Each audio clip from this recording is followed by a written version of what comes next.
This is Emma Case doing her report on her educational giant, Ella Flagg Young. Ella Flagg Young was born in Buffalo, New York to Theodore and Jane Reed Flagg in 1845. She didn't attend school until the age of 10 after teaching herself how to read and write. After only a few months, she dropped out because she wasn't being intellectually challenged and a lack of support from her parents. At age 15, Ella took the certification examination to become a teacher and passed, but was told she was too young to be a teacher. Ella was told she would never make it as a teacher by her mother, but she persevered on. She decided to set up her own practicum test to test her potential in the classroom. Ella decided the classroom was right for her, and she graduated in 1862 from the Chicago Normal School.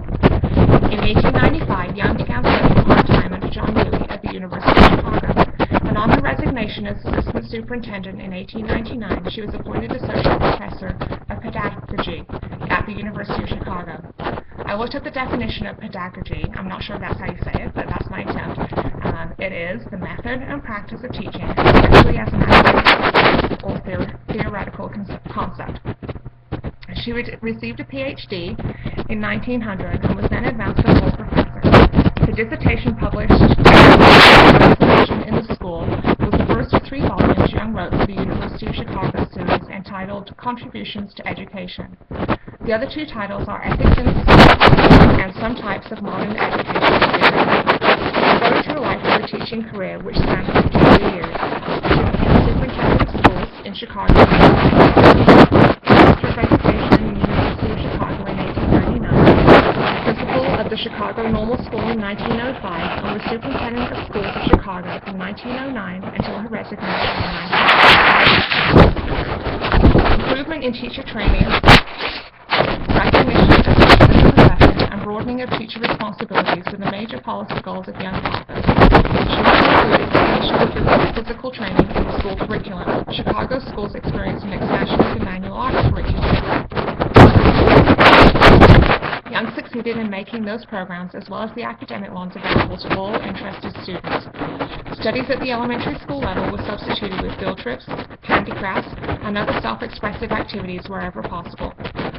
Elementary school was also geared to the individual. She said, "Science has obliged the college to recognize the ability of a mind that does not care for Greek." I love this quote because she is expressing how everyone is different. Not everyone is going to love Greek, so the education system needs to offer other choices for the very needs of students. Traditional content is not neglected. Instead, it is incorporated in a more meaningful way to the student. In middle schools, grammar schools at the time, again the effort was to recognize individual differences in aptitude and interest. High school students were given the opportunity to take a variety of 2-year vocational courses. A vocational school for girls was also open during this time. Young also suggested the board approve programs in ethics and morality, and was successful in getting these programs approved. In 1910, a penny lunch program was also instituted. Young also recommended sex education courses be implemented in the high schools, and classes began in 1912.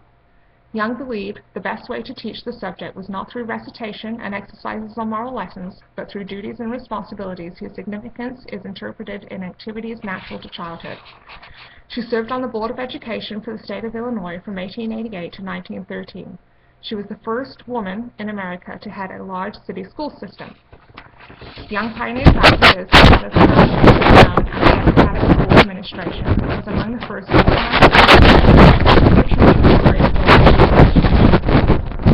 in 1910 to 1911, the membership of the National Education Association elected her as first official woman president. Mrs. Young was also identified herself strongly with the women's suffrage movement. She said, "I believe in it. I have not been an active suffragist because I kept so busy to my own life, but I realized that had it not been for Susan B. Anthony and the other women who were pioneers in women's cause, it would not have been possible for me to teach in any more than the one room where I began." When I started my research on Ella Flagg Young, I was so glad I had randomly chosen her for my educational giant report. I love that she was the first woman to accomplish so much in education. She blazed the trail for women like me wanting to have a career in education. She started a structure for teachers and students still in place today, giving teachers a voice in school administration by creating a democratic school administration.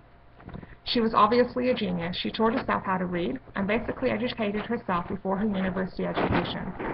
When you look at how she taught at the Chicago Normal School, she was truly a pioneer of her time. She also implemented many programs and ideas into the school system which are still in place today. Some examples are the vocational courses offered at high schools, manual arts programs, supplemental teaching experiences such as field trips in elementary school, sex education, and free lunch programs are examples of just a few. She was completely confident in what she was doing and knew what she wanted to accomplish. One of my favorite quotes is from when she had just been appointed as superintendent. She said, "There is to be but one head of schools, and I am it. Whenever I find that I cannot have complete charge of the education end of the school system, I will quit. I cannot carry out my ideas unless I am given control of affairs." This quote shows how fiercely she believed in what she was doing and her full confidence in what she wanted to achieve. Flagg is a great example to me of a woman who knew what she wanted. She knew a career in education was for her and knew she could make a difference. She was obviously highly intelligent, but she was also fearless. She was not afraid to stand up for what she knew was right. She accomplished great things in her career as an educator and educational administrator.